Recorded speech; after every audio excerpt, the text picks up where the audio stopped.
नमस्कार प्यारे साथियों, कैसे हैं आप सब। आई होप आप लोग स्वस्थ प्रसन्न होंगे।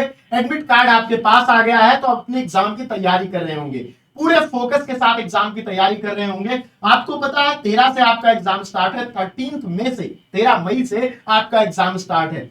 जिन बच्चों का 13 मई से 16 मई तक यानी 13 मई से 16 मई तक या 17 मई तक एग्जाम है, उनका एडमिट कार्ड आ गया है। बाकी का एडमिट कार्ड इसी तरह प्रोसेस में आता रहेगा। जैसे जैसे आपकी आगे के शिफ्ट के एग्जाम डिक्लेयर होते जाएंगे, आपका एडमिट कार्ड आपके पास आता जाएगा। सिटी इंटीमेशन स्लिप आपको मिल गई है, तो आप किस शहर में जाना है उसकी तैयारी कर लो।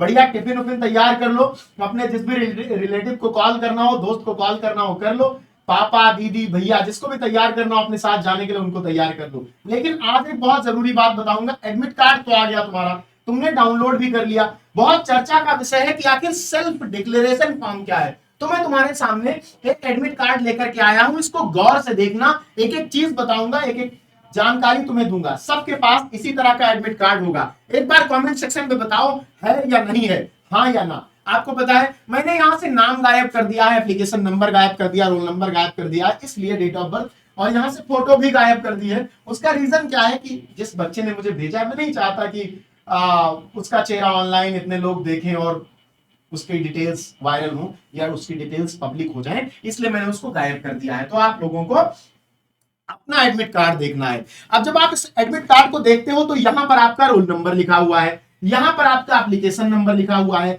यहां पर आपका नाम लिखा हुआ है, जैसे कैंडिडेट का नाम है आदर्श मिश्र, यहां पर पिताजी का नाम लिखा हुआ है, और उसके बाद यहां जेंडर लिखा हुआ है, मेल या फीमेल जो भी आपका, डेट ऑफ बर्थ लिखी हुई है यहां पर, ठीक है। उसके बाद सारी जानकारियां एज इट इज है। यहां पर आपकी फोटो लगी हुई होगी बेटा। और अगर मैं आगे की बात करूं तो आपका जो सिग्नेचर है वो फोटो के ठीक नीचे आपको दिखाई पड़ रहा होगा। यहां पर आपका सिग्नेचर आपको दिखाई पड़ रहा होगा, ध्यान से देखना है। फोटोग्राफ के जस्ट नीचे यहां पे फोटो आपकी है, यहां पे आपको आपका सिग्नेचर बड़ा सा दिखाई पड़ रहा होगा।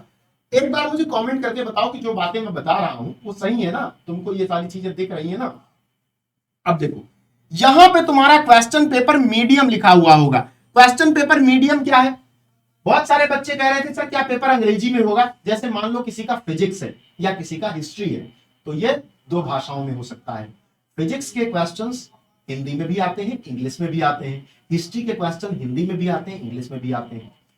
तुम्हारा किस में आएगा वो यहां पे लिखा हुआ होगा। क्वेश्चन पेपर मीडियम इस बच्चे का हिंदी है, तो अगर इसने फिजिक्स लिया होगा या केमिस्ट्री तो हिंदी में पेपर आएगा उसका, मतलब फिजिक्स के सवाल हिंदी में लिखे रहेंगे, ठीक है। इसी प्रकार अगर इसने हिस्ट्री या ज्योग्राफी लिया होगा तो इसके हिस्ट्री और ज्योग्राफी का पेपर हिंदी में होगा, इंग्लिश में नहीं होगा। ध्यान रखना इस बात को, ठीक है। यहां पर क्वेश्चन पेपर का मीडियम हिंदी लिखा है, यहां पर सब्जेक्ट कोड और नेम लिखा है। तो सब्जेक्ट कोड जैसे यहां 101 है इंग्लिश लैंग्वेज, तो अब इंग्लिश का पेपर तो इंग्लिश में ही होगा।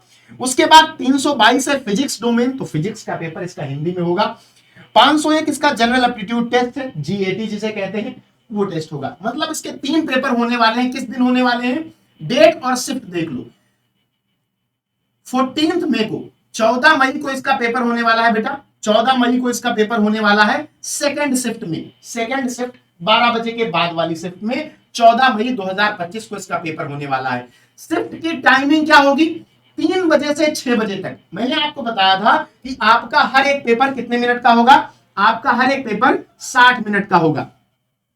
यहीं पर यह बात ध्यान देने योग्य है, जो बहुत छोटी छोटी डिटेल्स है लेकिन आपको जाननी चाहिए। आपका हर एक पेपर 60 मिनट्स का होगा, 60 मिनट्स।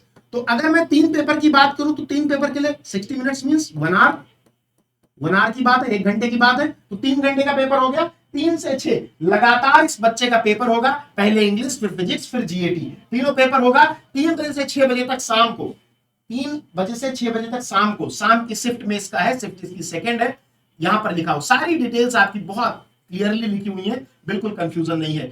डेट और शिफ्ट क्या होगी? डेट आपकी 14 में होगी, 14 में होगी, और सेकंड शिफ्ट में आपका एग्जाम होगा। टाइमिंग इस बच्चे की 3 से 6 होगी। अब आपके एडमिट कार्ड में क्या टाइमिंग और क्या शिफ्ट लिखी हुई है कमेंट करके बताओ। सबका अलग अलग होगा, इसका मतलब मैं यहाँ ये बता रही हूँ, मैं सबका ऐसा नहीं है, सबका अलग अलग है। ये एक बच्चे का है वो मैं बता रहा हूँ, तो सभी लोग मुझे जरा कमेंट करके बताओ तुम्हारा क्या क्या है। रिपोर्टिंग टाइम बहुत ध्यान से, बहुत जरूरी है। रिपोर्टिंग टाइम, रिपोर्टिंग टाइम का मतलब क्या है कि सेंटर पर पहुंचकर कब तुम्हें रिपोर्ट करना है। यानी वहां जब एग्जाम हो रहा है तो कब कब तुम्हें रिपोर्ट, कब उन्हें बताना है कि भैया मैं आ गया। जैसे वहां पर कुछ लोग खड़े होंगे, थोड़े से मेज वेज लगा के बैठे होंगे, तो कब उन्हें बताना है कि मैं आ गया, हॉल में ही जाना है, पहले रिपोर्ट करना होता है कि हाँ मैं आ गया, आपको अपना डॉक्यूमेंट वगैरह दिखाना होता है। आपको 1 बजे पहुंच जाना है, किसी भी हालत में आप 1 बजे पहुंच जाएं। अब ध्यान रखना भैया, 1 बजे आप पहुंचोगे, दोपहर 12 बजे के बाद 1 बजे आप पहुंचोगे, 3 बजे से आपका एग्जाम है, तो अपनी वाटर बॉटल साथ में ले जाना, किसी को साथ में जरूर लेके जाना, जिससे कुछ आप लंच वगैरह के लिए कुछ अपने पास रख सको, लंच वगैरह के लिए कुछ अपने पास रख सको, कुछ सैंडविच, स्नैक्स, बिस्किट वगैरह, पार्ले जी बिस्किट ले लो, सबसे बढ़िया है, बॉटल में पानी है, भिगोया खा लिया, क्योंकि देखो लंबा है। अब आप 1 बजे पहुंच जाओगे, 2 बजेंगे, 3 बजेगा, 4 बजेगा, 5 बजेगा, 6 बजेगा, 1 से 2, 2 से 3 आपको बाहर ही रहना है। 1 बजे रिपोर्टिंग टाइम है, यानी 2 घंटे बाहर रहना है, अपना रिवीजन वगैरह करते रहना, ठीक है, रिवीजन वगैरह करते रहना। अब रिवीजन कैसे करोगे, अगर तुम्हारे पास 2 घंटे हैं, 3 सब्जेक्ट है, तो जो टफ सब्जेक्ट है उसे 1 घंटा दे दो, जो सरल लग रहा है तुमको उसको आधा आधा घंटा दे दो, ठीक है, इस प्रकार से रिवीजन कर लेना। और कुछ लंच वगैरह के लेकर जाना, मैं तो कहता हूँ किसी को साथ में लेकर जरूर जाना, पापा को ले लो, भैया को ले लो, दीदी को ले लो, मम्मी को ले लो, ठीक है, किसी को लेके जरूर जाना, क्योंकि देखो एग्जाम है, तुम 12th पास हुए हो, तुम्हारा पहला एग्जाम है, तुम पर बहुत प्रेशर होगा एग्जाम को लेकर के भी, और बहुत सारी चीजों को लेकर वहां बहुत सारे लोग आएंगे, तो तुम देखोगे भैया इतने लोगों का है, मेरा होगा कि नहीं होगा, बहुत डर आ जाता है बेटा। हम लोग बहुत सारे एग्जाम के, मैंने बहुत बार जब भी मैं यूपीएससी या यूपीपीसीएस का एग्जाम देता हूँ, तो हर बार जब मैं सेंटर पे पहुंचता हूँ तो मुझे लगता है कि यार इतने लोग हैं, मेरा होगा कि नहीं होगा। खैर हो जाता है, प्री मेंस निकल जाता है, इंटरव्यू नहीं होता, इंटरव्यू कम लोग होते हैं तब नहीं होता, ज्यादा लोग जहां होते हैं वहां हो जाता है। तो ये डर होता है, ये डर आपको इससे ओवरकम करना है, ठीक है। अच्छा, रिपोर्ट तो तुमने 1 बजे कर दिया, गेट क्लोजिंग टाइम क्या है, आपका एग्जाम शुरू होने से पहले गेट बंद कर दिया जाएगा कि भैया सब बच्चे अंदर आ गए, अब गेट बंद कर दो, अब एग्जाम आधे घंटे बाद शुरू होगा। तो गेट क्लोजिंग टाइम 2:30 है, 2:30, 2:30 बजे, 2:30, 2:30 बजे आपका गेट क्लोज हो जाएगा।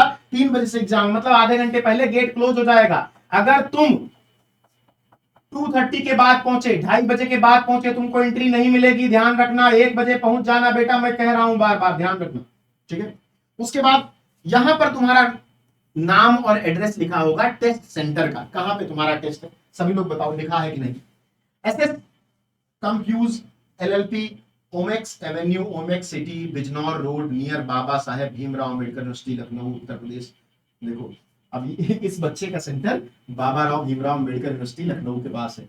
सोचो किस्मत अच्छी हुई तो इसी यूनिवर्सिटी में एडमिशन पा जाएगा, ठीक है। सभी लोग कमेंट करके बताओ, ये सारी डिटेल्स तुम्हारे में लिखी हुई हैं, ये सारी डिटेल्स तुम्हारे में सही सही लिखी हुई है। सभी लोग कमेंट करके एक बार बताओ मुझे, सभी लोग बताएंगे, ठीक है। अब आगे थोड़ा सा सेल्फ डिक्लेरेशन की बात कर लेते हैं। सेल्फ डिक्लेरेशन के, इस एडमिट कार्ड को आपको प्रिंट आउट निकलवाना है, इस एडमिट कार्ड का आपको प्रिंट आउट निकलवाना है। अब जिनका एक ही बार पेपर है, ठीक, जैसे मान लो इस बच्चे का एक ही बार ये घुसेगा अंदर और ये सारे पेपर दे करके बाहर आ जाएगा, 3 बजे जाएगा, 6 बजे आ जाएगा। मान लो तुम्हारा 2 शिफ्ट में हो गया या 2 दिन में हो गया, तो जितनी शिफ्ट या जितने दिन में है उतने एडमिट कार्ड प्रिंट आउट करवा लेना, उतने एडमिट कार्ड प्रिंट आउट करवा लेना। प्रिंट आउट का क्या है, 5 रुपए 7 रुपए लगता है। तो मान लो 3 शिफ्ट में तुम्हारा पेपर अलग अलग है, 3 दिनों में अलग अलग है, 3 करवा लिया, एक लेके वहां चले गए, एक लेके वहां चले गए, एक लेके वहां चले गए। हो सकता है वहां पर जमा करें, हो सकता है ना करें, वापस ही मिल जाए। लेकिन अब अपने डर को खत्म करने के लिए कि भैया कहीं फट गया, कहीं गायब हो गया तो क्या करूंगा, तो भैया 3 तो निकलवा लो, 5 रुपए 7 रुपए लगता है, ठीक। अब इस बच्चे का एक साथ ही है तो इसको एक ही चाहिए, अगर तुम्हारा 2 बार में 2 बार में निकल जाएगा। अब जब तुम नीचे आओगे यहां पर सेल्फ डिक्लेरेशन फॉर्म में, सभी लोग अपना एडमिट कार्ड उठा लो अपने हाथ में और एक बार देखो यहां पर क्या लिखा होगा बेटा, आई, जैसे आई के बाद तुम्हारा नाम लिखा होगा, जैसे मेरा नाम ऋषि है, आई ऋषि, रेसिडेंट ऑफ, अब जैसे मैं रेसिडेंट कहां का हूं, मैं रेसिडेंट कहां का हूं, अयोध्या का हूं, ठीक है। तो मैं यहां पे लिखूंगा अपने जिले का नाम, या मतलब लिखा होगा, लिखना नहीं है, लिखा होगा तुम्हारा नाम और तुम्हारा पता यहां पर लिखा होगा। मैंने मिटा दिया है क्योंकि बच्चे की डिटेल पब्लिक करना इलीगल है, ठीक है। तो यहां पर आपका नाम लिखा होगा, सभी लोग कमेंट करके बताओ नाम लिखा है कि नहीं लिखा है। यहां पर आपका एड्रेस लिखा होगा, do here bye declare the following, I have read the instructions, guidelines, I have read information bulletin, instructions and notice related to the examination available on the website cutnta.nic.in। मतलब ये कह रहे हैं कि I have read the instruction, मैंने निर्देश पढ़े हैं, इंस्ट्रक्शन पढ़ा है, गाइडलाइंस, मैंने गाइडलाइंस भी पढ़ी हैं, आई हैव रीड इंफॉर्मेशन बुलेटिन, मैंने इंफॉर्मेशन बुलेटिन भी पढ़ा है। इंस्ट्रक्शन, मैंने निर्देश पढ़ा है इंफॉर्मेशन बुलेटिन के अंदर। And notices related to this examination, और मैंने वो सारी नोटिस भी देखी हैं जो एग्जाम से रिलेटेड आई हैं, अवेलेबल ऑन द वेबसाइट, जो इस वेबसाइट पर अवेलेबल है। पहली चीज हो गई। I have read the detailed important instructions for the candidate as given on page 2 and I undertake to abide by the same, abide by the same, abide by the same। मैंने जो दूसरा page है, आपके admit card में 2 page है, वो भी मैं दिखा देता हूं। ये यहां पर लिखा है इन्होंने, यहां दूसरा पेज है। दूसरे पेज में लिखा हुआ है कि आपको ये इंस्ट्रक्शन है यहाँ पर कि आपको एग्जाम सेंटर पर कैसे जाना है, क्या लेके जाना है, क्या नहीं जाना है। वो एक अलग वीडियो में हम डिस्कस करेंगे, पूरी डिटेल बताऊंगा। तुमको किसी भी चीज पे चिंता करने की जरूरत नहीं है। जो तुमसे कह रहा हूँ डिक्लेरेशन के लिए, वो तुम्हें कर देना है। वो सारी चीजें मैं बता दूंगा तुमको, ठीक है। चलिए, तो अब यहाँ आ जाते हैं।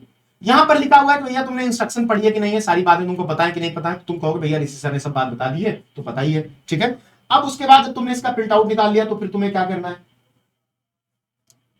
यहां पे तुम्हें अपनी फोटो लगानी है। कौन सी फोटो लगानी है? Candidates photo same as uploaded on the application form to be affixed before reaching the centre. Centre पर पहुंचने से पहले अपनी फोटो यहां लगा देना, वही फोटो जो तुमने एप्लीकेशन फॉर्म में अपलोड करी है। जो एडमिट कार्ड में ऊपर फोटो लगी है तुम्हारी, वही फोटो दूसरी यहां पे लगा देनी है। Candidate left hand, left hand, left hand कौन सा होता है? बायां हाथ, भूल मत जाना। बायां हाथ, बायां हाथ, बाएं हाथ के अंगूठे का, बायां हाथ ही क्यों लिखूं, बाएं हाथ के अंगूठे का, बाएं हाथ के अंगूठे का निशान, ठीक है। Candidates left hand thumb impression to be affixed before reaching the centre. Centre पहुंचने से पहले, मतलब इसको घर पे, ये दोनों काम घर पे कर लेना। यहां फोटो लगा लेना, यहाँ पे बाएं हाथ के अंगूठे का निशान लगा लेना। वो 10-15 रुपए का आता है, वो जो नीला इंक वाला होता है, उसको ऐसे दबा के लगा दो, ठीक से लगाना। वो पेन वेन रगड़ के मत लगाना। बहुत सारे बच्चे क्या करते हैं, ऐसे नीली पेन लेंगे, ऐसे ऐसे ऐसे ऐसे हाथ पे करेंगे, ये ब्लू या ब्लैक पेन लेकर के, फिर पूरे पे हो जाएगा बच्चे पर। वो मत करना, कुछ भी गड़बड़ हो गई एग्जाम देने नहीं पाओगे, साफ बता दे रहा हूँ। Candidate signature to be signed on the day of examination in presence of the invigilator. इसको तुम्हें नहीं करना है, यहां पे तुम्हें खुद से नहीं करना है। ये कब करोगे? इन प्रेजेंस ऑफ द इन्विजिलेटर, जब वहां इन्विजिलेटर, जो तुम्हारे एग्जाम का जो परीक्षा निरीक्षक होता है, जब वो आएगा, उसके सामने इस पर दस्तखत करना है तुमको। उसके सामने इस पर दस्तखत करना है। उसके सामने इस पर दस्तखत क्यों करना है, ये भी समझ लो। ये 2 काम तुम्हें घर पर करना है, घर पर, ये भी घर पर, ये एग्जाम सेंटर पर। इसको तुम्हें एग्जाम सेंटर पर करना है। उस जब करने के लिए कहेगा तब तुम्हें करना है। और ये क्यों करना है वहां पर? क्योंकि जब तुम अपना एडमिट कार्ड देखोगे, तो यहां पर तुम्हारे सिग्नेचर वाला ऑप्शन है। तो जब तुम यहां सिग्नेचर तुम्हारा अपलोडेड होगा, यहां तुम करोगे, तो वो देख करके मिलाएगा कि भैया तुम ही हो कि कोई दूसरा, ठीक है। फिर तुमको इस पेज को लेकर के जाना है। अच्छा, 2 पेज में तुम्हारा निकला होगा, तो बहुत सारे बच्चे कहेंगे कि सर क्या नीचे वाला पेज भी लेकर के जाना है? नहीं, नीचे वाला पेज तुमको एडमिट कार्ड के लिए लेकर के नहीं जाना है, बिल्कुल नहीं जाना है। केवल पहला पेज, एडमिट कार्ड के लिए केवल फर्स्ट पेज आपको लेकर के जाना है, केवल फर्स्ट पेज लेकर के जाना है। और 2-3 पेज करवा लेना, जो भी साथ में जा रहा हो, एक उसको दे देना, एक खुद रख लेना, कहीं गायब हो जाए, फोटो भी लगा लेना, ठीक है। और एक बात, बहुत सारे बच्चे कहेंगे सर कि ब्लैक एंड व्हाइट में निकालें, इसको ब्लैक एंड व्हाइट में निकालें या फिर कलर प्रिंट आउट निकालें। तो कुछ भी निकाल लो, चाहे ब्लैक एंड व्हाइट चाहे कलर, कोई फर्क नहीं पड़ता, इससे कोई दिक्कत नहीं आने वाली है। यहां पर कहीं कुछ भी ऐसा नहीं लिखा हुआ है। तो ये तुम्हारे पूरे सेल्फ डिक्लेरेशन वाला मामला हो गया। ये तुम्हारा सेल्फ डिक्लेरेशन अंडरटेकिंग है कि भैया मैं फलानी जगह रहता हूं, और मैं भी बता रहा हूं तुमसे कि मैंने सब इंफॉर्मेशन बुलेटिन पढ़ा है, सारी इंस्ट्रक्शन देखी है, सारी गाइडलाइंस देखी है, सब समझता हूं। और यहां पर मैंने अपनी फोटो लगा दी है, वही फोटो जो फॉर्म के टाइम पर मैंने लगाई थी, अपलोड करी थी। यहां पे अपने बाएं हाथ के अंगूठे का निशान लगा दिया है। अब यहां पर साइन कहां करूंगा? एग्जाम सेंटर पर करना। यहां खुद से मत कर लेना, यहां खुद से नहीं करना है साइन, ये एग्जाम सेंटर पर करना है। उनके सामने जब वो कहेंगे करना है तभी करना है, ठीक है। तो ये बात समझ गए, यही पूरे एडमिट कार्ड की बात है। ऐसा कर लेना। सभी लोग बताओ, क्या तैयार हो बिल्कुल से? क्या तुमने एडमिट कार्ड पर अपनी फोटो लगा ली है, अंगूठा लगा लिया? और अंगूठा वो ब्लू एंड ब्लैक जो थंब इंप्रेशन तुम्हें लगाना है, ब्लू एंड ब्लैक पेन से बहुत सारे बच्चे ऐसे ऐसे करके लगा लेते हैं, वो मत करना बेटा।